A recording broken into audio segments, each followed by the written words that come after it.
आज पूरा जो प्रकरण हुआ था उसके बारे में थोड़ा संक्षिप्त में बताइए। उसके बाद देखिए, आज क्या प्रकरण हुआ है। आज तो पेपर 11 बजे था और 11:30 बजे तक जो एविडेंस हमारे पास आए वो बाहर हो गए थे।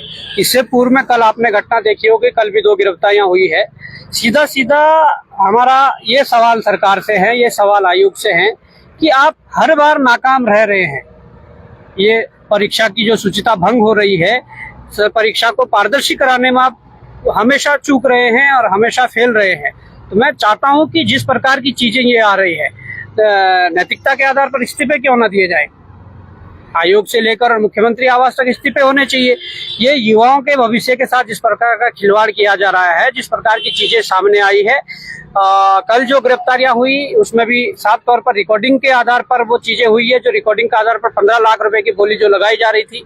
आज जो गिरफ्तारियां हुई है वो पुख्ता इनपुट जो हमारे पास आए और पेपर सेंटर से जो बाहर पेपर 11:30 बजे आ गया था, और आयोग ने भी अभी उसको स्वीकारा है कि वास्तव में 3 पेज कम से कम जो वो बाहर आए हैं।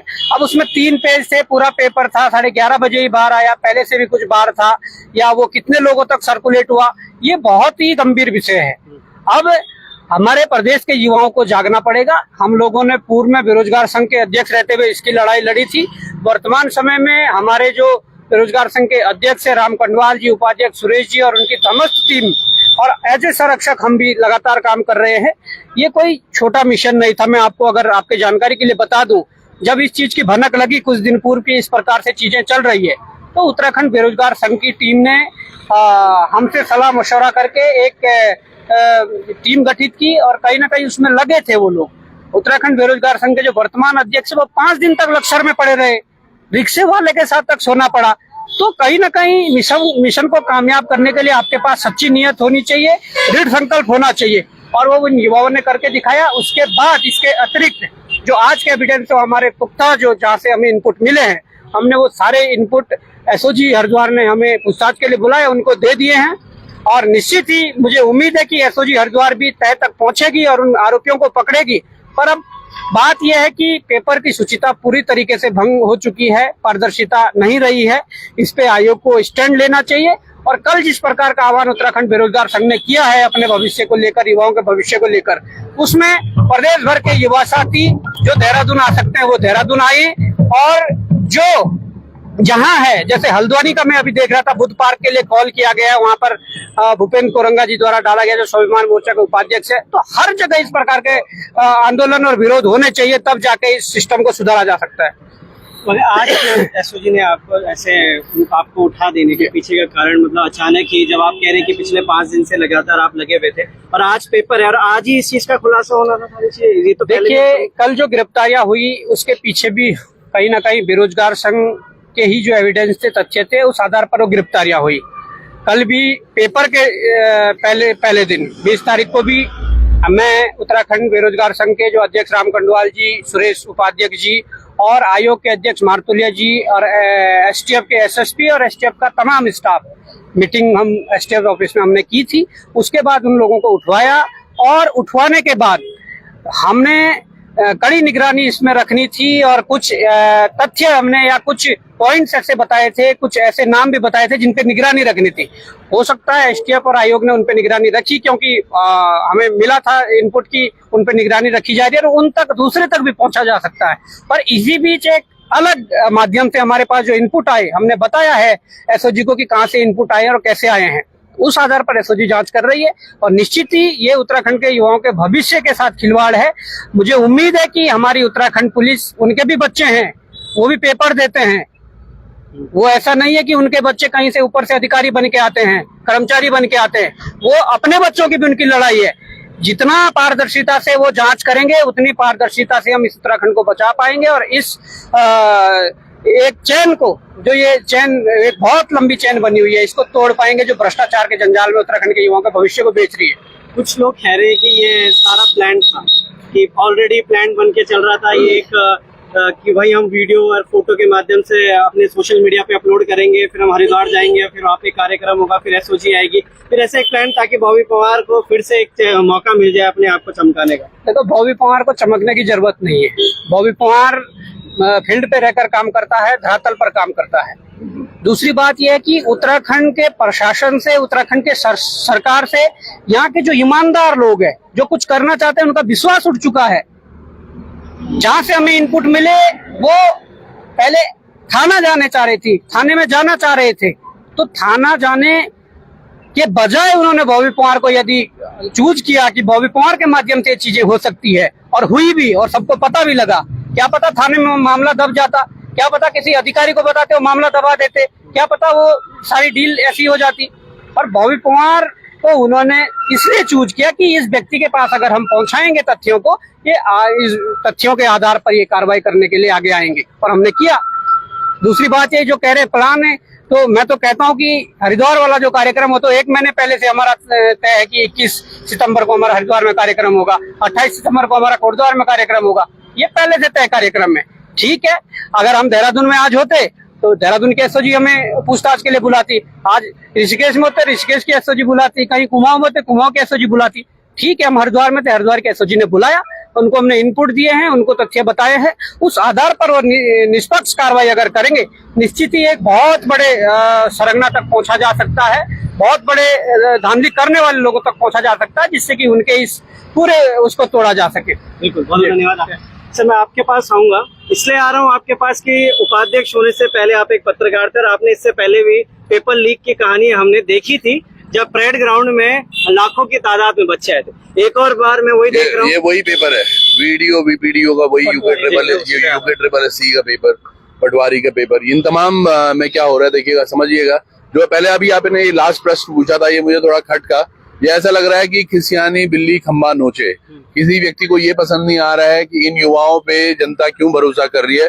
वो इसलिए कर रही है कि इन युवाओं के जो दामन है वो बेदाग हैं, और आज तमाम जनता को ये विश्वास है कि अगर कहीं पर कुछ बात करनी हो तो ये टीम स्वाभिमान मोर्चा है, जिससे आप बात करें और जिसके थ्रू सारे मैसेजेस क्लियर भी होंगे और निष्पक्षता से जांच भी होगी। आज एसओजी में तकरीबन 2 घंटे बैठने के बाद आप समझिएगा जिस तरीके से सारे क्वेश्चन एंड आंसर हुए, और जहां तक भी वो लीड जो जहां तक भी पहुंची, तो समझिएगा पुलिस को भी ये भरोसा था कि इनके पास जो लीड्स हैं वो जेन्युइन है। और उसी के आधार पर देखिएगा, जब हम एसओजी में ही बैठे हुए थे, तभी आयोग की तरफ से, UKSSC की तरफ से एक आता है कि हाँ, हमें पता है कि 3 पन्ने ही लीक हुए हैं। पर मेरा ये मानना है साहब, एक तो 3 पन्ने मतलब कुछ 15, 20, 25 क्वेश्चन। दूसरा बड़ा प्रश्न ये है कि केवल वो 3 ही पन्ने नहीं है, या 3 ही पन्ने आप कैसे श्योर हो, क्योंकि वो एक माध्यम से 3 पन्ने आए हैं। क्या पता कोई और माध्यम हो जिसमें 3 पन्ने हो, वहां जीके के प्रश्न हो, जहाँ कोई और 3 पन्ने हो जहाँ पे हिंदी के प्रश्न हो, जहाँ और 3 पन्ने हो जहाँ पे उत्तराखंड से रिलेटेड प्रश्न हो। तो ये इस पे पूरी जांच करनी होगी। और जो लीड वाकई आज बॉबी द्वारा दी गई है, वो यकीनन अगर इस पे ढंग से काम हो तो पूरा नेक्सस इसको खत्म किया जा सकता है। समझिएगा, इनका बोलना था अब तक कि केवल एक हाकिम सिंह है जो धांधली के पीछे और तमाम चीजों के पीछे। आज हाकिम तो अंदर है, फिर ये पेपर बाहर लीक कैसे हो रहा है, ये एक बड़ा प्रश्न है। तो सोचनीय है सरकार की मंशा, यहाँ पर मुझे थोड़ा डाउट होता है। पिछले 1-10 हफ्ते, मतलब ये मान के चलो पूरा महीना ही मान लो, पर पिछले 1 हफ्ते से लगातार अंधाधुंध बारिश हो रही है। परसों की घटना के बाद सभी जगह पुल टूटे हुए हैं, बच्चों के कहां से फोन आए कि भाई साहब हम नहीं जा सकते और हम पेपर नहीं दे सकते। उसके लिए वो मुख्यमंत्री से मिले भी, आयोग में भी मिले वो कि भैया ये पेपर पोस्टपोन कर दो, कैंसिल कर दो, अभी के लिए पोस्टपोन कर दो। लेकिन इन्होंने मनमानी करी। बच्चे कहां से कैसे होकर देहरादून या अपने सेंटरों तक पहुंचे। इसका अर्थ ये है कि ये प्री प्लान्ड पहले से ऐसा था कि भैया जिनको बेनिफिट देना है उनको तो देना ही पड़ेगा, तो जो मर्जी ना आए बच्चा तो ना आए। तो इसीलिए तो हुआ होगा कि कैंसिल ने करके, सोचिएगा इस आपदा की घड़ी में कैसे युवा साथी कहाँ रास्ते ही नहीं है पूरे पहाड़ में, वो आए हैं, कहाँ से आए, तो ये तमाम चीजें। तो अब जो है वो समक्ष है हमारे, और मुझे लगता है इस लीड पर अगर पुलिस अच्छे से काम करे, STF इस पे काम करेगी, और जहां तक हमें लग रहा है आज काफी इनपुट्स मिले हैं इसमें, तो शायद विद इन अ वीक की अच्छा कुछ इसमें निष्कर्ष निकाल दें। अगला स्टेप क्या होने वाला है? अगला स्टेप कुछ नहीं है। मैं बहुत धन्यवाद देता हूँ। देखो, एक अग्नि, एक चिंगारी बॉबी पवार और उनकी टीम ने उत्तराखंड स्वाभिमान मोर्चा से पहले बेरोजगार संघ को लेकर चली थी, और आज वो जिम्मेदारी, मैं फिर बोलूंगा, मजबूत कंधे, जैसे बॉबी ने बताया कि 5 दिन राम कंडवाल जो अभी अध्यक्ष हैं, वो लगातार लक्सर के क्षेत्र में रहे और उन तमाम युवाओं पर नजर रख रहे थे वो जहां से गड़बड़ी हो सकती थी। तो उन्होंने एक कॉल किया है, और मैं ये आह्वान अपने द्वारा भी करूंगा, बाद में भी करेंगे, और अभी भी बोल रहा हूँ जितने भी दर्शक देख रहे हैं अलग अलग प्लेटफॉर्म पर, कल एक ऐतिहासिक दिन वापस से गढ़ने वाला है। मुझे याद है वो शायद 9 फरवरी था, 9 फरवरी का वो दिन था जब हजारों की संख्या में युवा सड़कों पर था देहरादून के, और कल वो दोबारा से रिपीट होने वाला है, क्योंकि हम जानते हैं उन बच्चों को उनके माता पिता कैसे 2-4-5 हजार रुपए जमा कर करके उनको देहरादून या ऋषिकेश या अन्य स्थानों पर पढ़ाने के लिए विवश हैं, और ऐसा कोई उनका हक छीन मार जाए तो यकीनन बहुत दुस्वप्न है। और सही कहा है, जैसे पुलिस हो गया, जितने भी हमारे कर्मचारी वर्ग हैं, सबके बच्चे हैं जो आश्वासनित हैं कि हमें शायद कहीं नौकरी मिल जाए, और अगर आज वो नहीं मिल रही है या कोई इस तरह से उनकी नौकरी पर हमला कर रहा है, तो कल सुबह 11 बजे परेड ग्राउंड में हम सब लोग होंगे। ये कल का एक बड़ा स्टेप है, और हम प्रश्न पूछेंगे। जैसे इन्होंने कहा है इस्तीफा यकीनन होना चाहिए मुख्यमंत्री धामी का, क्यों ना हो इस्तीफा, कब तक खेलते रहोगे आम जनता की, आप समझिएगा आज आम जनता त्राहिमाम कर रही है, तमाम चीजें हो रही है, तुम झूठ पे झूठ बेचे जा रहे हो, परोसे जा रहे हो, वो अब और जनता नहीं सहेगी।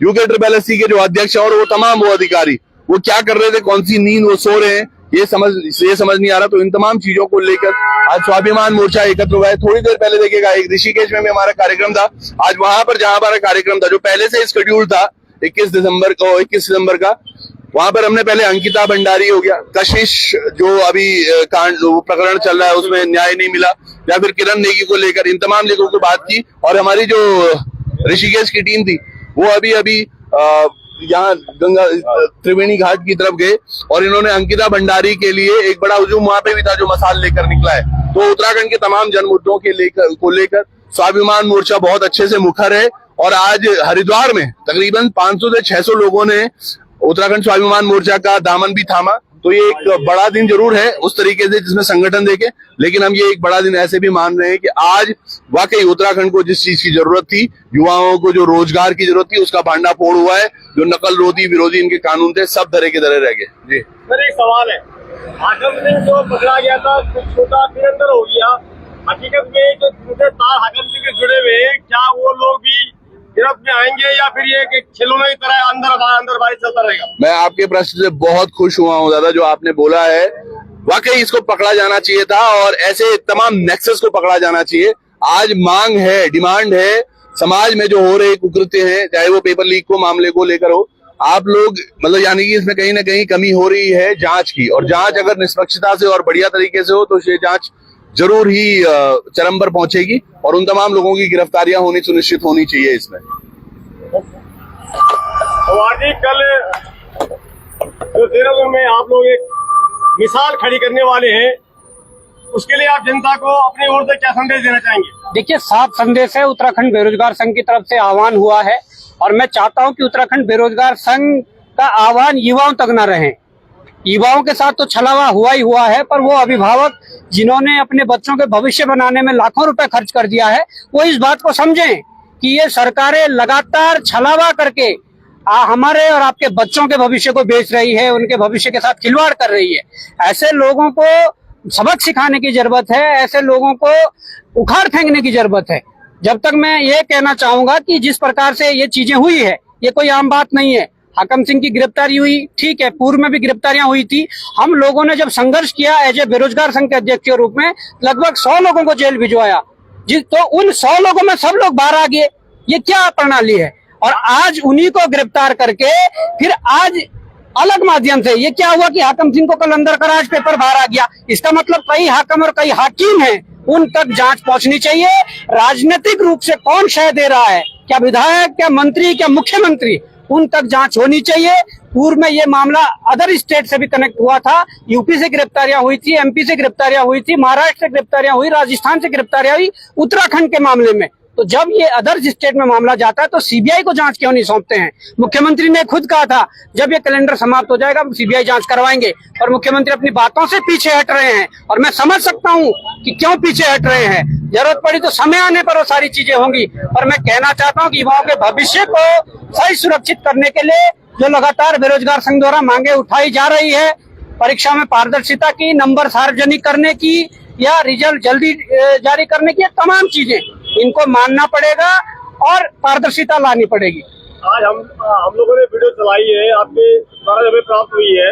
आप ये बताइए, लोग जनता जानना चाहिए आपको आज गिरफ्तार किया गया, पूछताछ के लिए बुलाया गया? देखिए, हमारा हरिद्वार में एक कार्यक्रम था जो लगभग 1 महीने पूर्व से तय था। उसके बाद हम कार्यक्रम में गए और जब हम हरिद्वार पहुंचे तो हमारे पास जो इनपुट आए हमने उसको सोशल मीडिया के माध्यम से साझा किया। तो हरिद्वार एसओजी ने हमें पूछताछ के लिए बुलाया कि ये इनपुट है, कहाँ से आए हैं और कहाँ तक कैसे इसकी जांच हो सकती है। निश्चित ही हमने उनको ये इनपुट दिए और मुझे उम्मीद है कि उत्तराखंड पुलिस अगर ये मानकर जांच करेगी कि उनके बच्चे भी इस मार को झेल रहे हैं, उनके बच्चों का भी भविष्य खराब हो रहा है, तो निश्चित ही ये केवल भव्य कुमार की लड़ाई नहीं है, किसी परिवार की लड़ाई नहीं है, पूरे उत्तराखंड की लड़ाई है, समूचे एक एक परिवार की लड़ाई है, एक एक छात्र, एक एक अभिभावक की लड़ाई है। तो मैं चाहूंगा कि वो पुलिस अधिकारी अपने बच्चों को सामने देखकर इस जांच को पारदर्शिता से करें और तह तक पहुंचे। एक अंतिम सवाल, थलवाल मामले में, केशव थलवाल मामले में आप क्या कहना चाहेंगे? क्योंकि आरोप और प्रत्यारोप तो लगते रहते हैं। अभी आप देख रहे हैं कि जब एक केशव थलवाल का मामला उठता है तो कई लोग अपने अपने प्रतिक्रिया दे रहे हैं कि हमारे साथ भी ऐसा ही हुआ। देखिए, गंभीर मामला है, उसमें कहीं ना कहीं बहुत निष्पक्ष जांच होनी चाहिए। ऐसा नहीं है कि पुलिस अगर अपने स्टाफ के बचाव के चक्कर में इस प्रकार की जांच करे, लीपापोती नहीं होनी चाहिए। इसमें बिल्कुल भी तो कोई कोताही नहीं बरतनी चाहिए। निश्चित तौर पर अगर केशव थलवाल के साथ अगर बुरा हुआ है, इसके बाद जो 2-3 लोग और आए हैं, निश्चित ही उन सबको भी जांच के दायरे में लेकर उन सबकी जांच होनी चाहिए। उसके बाद अगर वास्तव में इस प्रकार की चीजें जो बताई जा रही है हुई है तो नौकरी से भी सस्पेंड होना चाहिए और उसके बाद जेल की सलाखों के पीछे ऐसे लोगों को केशव थलवाल पे एक आरोप लग रहा है कि केशव थलवाल जो सोशल मीडिया में व्यूज पाने के लिए, हाईलाइट होने के लिए बहुत पहले से ये तरह तरह की वीडियो डालता रहता था। कुछ आरोप केशव थलवाल पे भी इस तरह के लग रहे हैं। देखिए, मैं तभी कह रहा हूँ ये जांच का मामला है और मुझे लगता है कि जांच के बाद दूध का दूध और पानी का पानी होना है और निश्चित ही अगर गलत हुआ होगा तो इंसाफ मिलना चाहिए और अगर गलत हुआ होगा इंसाफ के लिए हम भी खड़े हैं, है ना। सोशल मीडिया के प्लेटफॉर्म में भी यही अधिकतर चल रहा है। जो धर्मेंद्र रौतेला जो वहाँ के प्रधान इंचार्ज थे, उन पे आरोप लगाया था कि धर्मेंद्र रौतेला को दूध चटाया या पेशाब पिलाया। ये कहाँ तक आप मानते हैं? ये आरोप कहाँ तक मानते हैं? देखिए, अमानवीय व्यवहार है। अगर इस प्रकार की चीजें हुई है तो ये बहुत ही मतलब ये सहन योग्य नहीं है, क्षमा करने योग्य नहीं है। जांच का विषय है, अगर हुई है तो निश्चित तौर पर सजा मिलनी चाहिए। ये जांच में अगर जो निराधार पाया जाता है तो केशव थलवाल पे कार्रवाई होनी चाहिए। देखिए, अगर गुमराह कर रहे होंगे या जिस प्रकार की चीजें पूर्व में भी कई सोशल मीडिया इन्फ्लुएंसर जो हैं उनके द्वारा भी किया गया और अगर वो निराधार पाए जाते हैं बाद में तो निश्चित तौर पर जो गलत करेगा उसको भुगतना पड़ेगा। जी, आप अपनी ओर से युवाओं को क्या संदेश देना चाहेंगे? सर, आज की डेट का अगर संदेश की बात करें तो आज की डेट का संदेश यही है कि अपने हक के लिए लड़िए। जो हक आज मारा जा रहा था उस हक के लिए कल का दिन है हमारे पास लड़ने के लिए और सभी परेड ग्राउंड पहुंचिए सुबह 11 बजे। और उत्तराखंड बेरोजगार संघ ने एक आह्वान किया है और जैसे बॉबी भाई ने भी बताया कि वो उत्तराखंड बेरोजगार संघ के संरक्षक भी हैं और उन्होंने भी आह्वान किया। हम सब युवाओं से एक बार फिर आह्वान करना चाहते हैं कि सरकार से सवाल पूछने जरूर पहुंचिए। वहां हम किसी का विरोध या किसी का समर्थन करने नहीं जा रहे, हम अपने हक का सवाल पूछने जा रहे हैं कि हमारे हिस्से का जो रोजगार है वो छीन करके वो लोग कौन से थे जो उसको बच्चों का हक छीन करके किसी और को बेचने जा रहे थे। चलिए, बहुत बहुत धन्यवाद आपका। तो आज जो भी प्रकरण हुआ था उस विषय पर हमने बॉबी पवार और त्रिभुवन चौहान दोनों से बात करी, मगर कल का जो दिन होने वाला है वो शायद वही 9 फरवरी का दिन होने वाला है जब सभी लोग परेड ग्राउंड में। साथियों, आपने सुना स्वाभिमान मोर्चा के अध्यक्ष बॉबी पवार जी को, त्रिभुवन चौहान जी को और हमारे और एक फौजी भाई हमारे साथ में हो रहे हैं। भाई साहब, आप लोगों ने पहले देश के लिए सेवा दी और अभी आप सड़कों पर हैं। जी, मैं आपको बताना चाहता हूँ कि ये दुर्भाग्य है हमारे उत्तराखंड का कि यहाँ हम लोगों ने जो है हर घर से हमारा भूतपूर्व सैनिक है, हर घर से वीर सैनिक हमारे यहाँ पे है, लेकिन आज हमें जब रिटायर होके हम वास्तविक देखते हैं धरातल में तो किस प्रकार से हमारे युवाओं के साथ जो अन्याय हो रहा है वो कहीं ना कहीं हमारे दिल को छलनी करता है। और बहुत दुख हमें होता है कि जिन विद्यार्थियों को, जिन बच्चों को जो इतनी मेहनत करके वहाँ अपने उद्देश्य तक पहुंचना चाहते हैं, भ्रष्टाचारी नीतियों के कारण, सरकार की नीतियों, कुनीतियों के कारण वो बच्चे अपना भविष्य जो है उनका बर्बाद हो रहा है।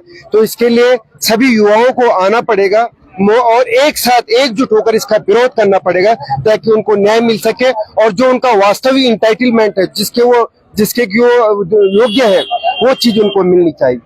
धन्यवाद आपका। तो साथियों, आपने देखा और आप सभी से हमारा अनुरोध है, आज आप देख रहे हैं देवभूमि उत्तराखंड के अंदर कोई भी प्रकरण हो सोशल मीडिया के माध्यम से आप लोगों तक पहुंचता है, हम लोग दिखाते हैं, आप देखते हैं, आप प्रतिक्रिया अपनी सोच समझ देते हैं। वास्तव में आज अगर हम बात करें तो आज की तारीख में बहुत से लोगों ने अपने टीआरपी बटोरने के लिए भी अनाप शनाप वीडियो डालते हैं। अभी आप जैसे देख रहे हैं उत्तराखंड के अंदर कई प्रकार के प्रकरण सामने आ रहे हैं, पुलिस जांच कर रही है। अब आखिर इसमें जो है दूध का दूध और पानी का पानी क्या हो पाएगा या नहीं, इस बात के लिए सभी की नजरें बनी हुई है। लेकिन साथ ही मैं अंत में आपको यही कहना चाहूंगा कि आप लोग जब भी अपनी प्रतिक्रिया दें तो आप अपनी प्रतिक्रिया मर्यादित रखें, विवादित नहीं, क्योंकि आप कोई भी प्रतिक्रिया यदि आप इसमें देते हैं तो इसका जवाब भी फिर आपको देना होता है। तो बहुत बहुत धन्यवाद आप सभी का। चैनल को फॉलो करें, वीडियो को शेयर करें, लेकिन प्रतिक्रिया बिल्कुल सोच समझ कर दे। धन्यवाद।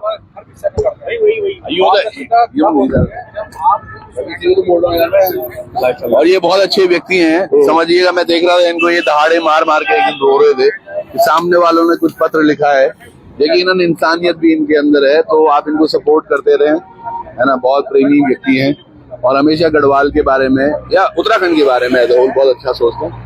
बहुत बहुत अच्छा काम। तो आपको शुभकामनाएं है कि एक पत्रकार भाई हमारा जो है कुछ नया करने जा रहे हैं।